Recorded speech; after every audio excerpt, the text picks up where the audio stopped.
নমস্কার বন্ধুরা, অতিষ্ঠকর গরমে জবা গাছের পরিচর্যা সম্বন্ধে আজকে আপনাদেরকে একটু বলবো।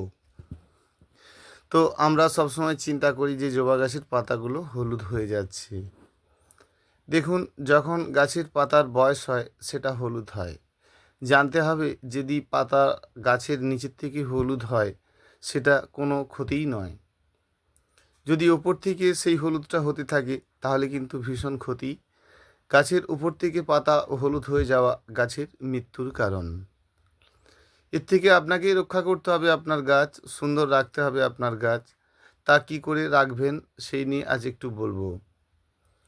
অবশ্যই আপনাদেরকে ভালো রাখতে হবে, গাছকে সুন্দর রাখতে হবে, সেই নিয়েই আজকের ভিডিওটি। মনে রাখতে হবে যে গাছের শেকড়টা এই সময়টা কিন্তু গাছের অনেক ক্ষতিই করে। গাছের শেকড়টা মানে গাছের যে শেকড় সেটা এই সময় অনেকটা নষ্ট হয়ে যায়। সেই জন্য আপনাকে জবা গাছের ক্ষেত্রে জানতে হবে আবার নতুন শেকড় তৈরি করতে হবে। তো তৈরি করতে হবে মানে আপনি সুন্দর করে কিভাবে শেকড় তৈরি করবেন। ঠিকই শুনেছেন, যে গাছের শেকড়টা আবার সুন্দর করে আপনাকে তৈরি করতে হবে। মাটিটি এলোমেলো থাকা যাবে না এই সময়টার জন্য। মনে রাখবেন, গাছের তলাকার যে মাটি এই সময়টার জন্য একেবারেই এলোমেলো করা যাবে না। আপনি একটা কাজ করুন, পুকুরের পাঁক আছে কি আপনার? যদি পুকুরের পাঁক না থেকে থাকে তাহলে আপনি এক কাজ করুন, এমনি মাটিকে একটু ভিজিয়ে রাখুন। একেবারে তরল করে ফেলুন, দইয়ের মতো তরল করে ফেলুন। তো ওই মাটিটি আপনি গাছের গোড়ায় দেবেন। একেবারে একটু মোটা করে, তরল করে একেবারে গাছের উপরে ভালো করে একটু ঢেলে দেবেন। দেখবেন গাছের গোড়া খুব সুন্দর ঠান্ডা থাকবে।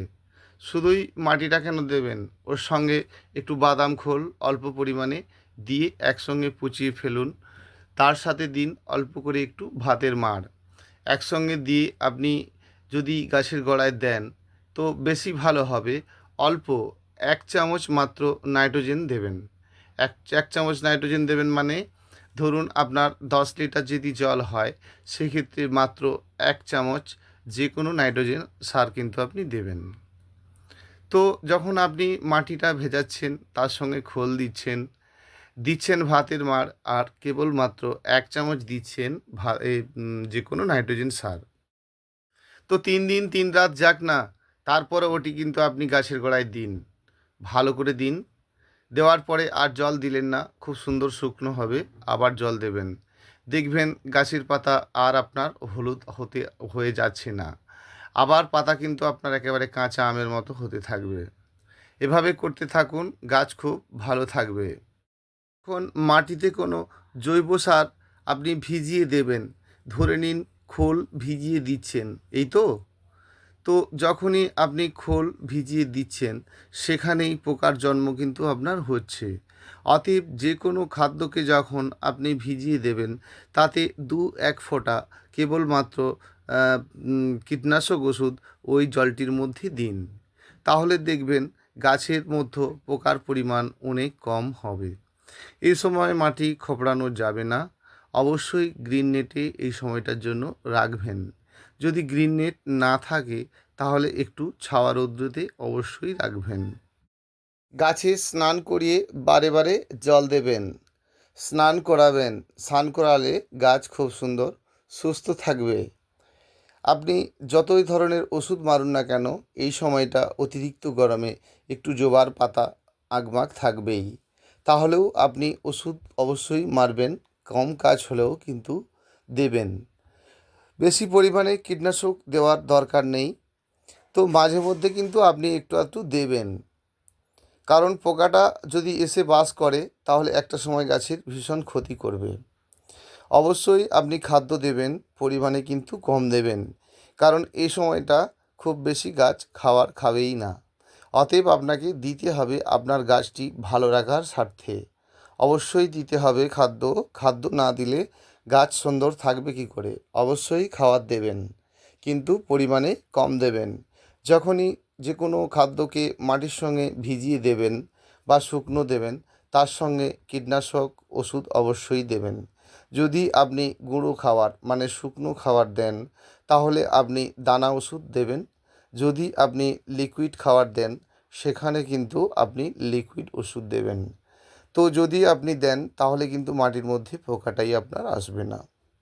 গাছ খুব সুন্দর থাকবে, ভালো থাকবে আপনার গাছ। গাছে স্প্রে খাবার দিন, গাছ চকচকে রাখুন, ফ্রেশ রাখুন।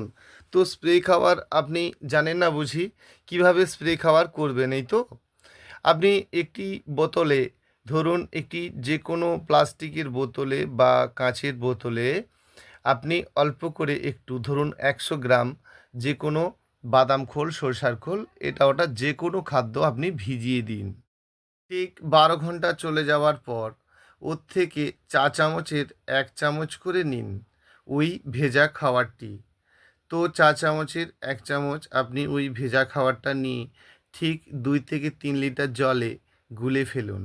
সেই জলটি গুলে গাছের ওপরে আপনি স্নান করিয়ে দিন, এবং যদি আপনি গাছের গোড়ায়ও দেন তা দিতে পারেন। তো স্নান করিয়ে যদি আপনি দেন, গাছের কিন্তু দারুণ উপকার পাবেন। অবশ্যই দেবেন, ভালো হবে আপনার গাছ।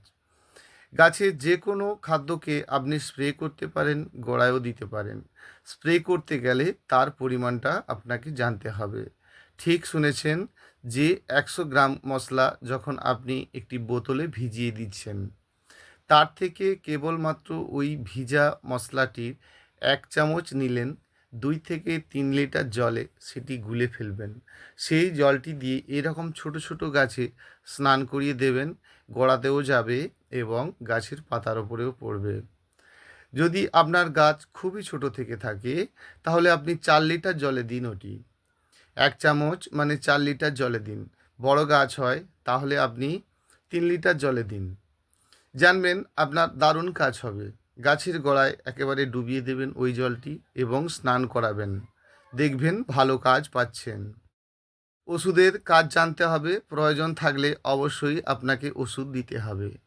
তো স্নান করিয়ে আপনি খাবার দেবেন এবং স্নান করিয়ে জল দেবেন। গোড়ায় মাটিটি অবশ্যই ভালো করে চাপা দেবেন। দেখবেন আপনার দারুণ ভালো কাজ হচ্ছে। তো গ্রিন নেট আপনি চাপা দিয়েছেন বা টবগুলোকে কাছাকাছি রেখেছেন, খুব ভালো।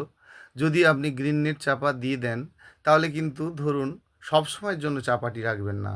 সকালে রৌদ্র ছিল, আপনি চাপা দিয়েছেন, বিকেলে সেটিকে খুলে দেওয়ার ব্যবস্থা করুন।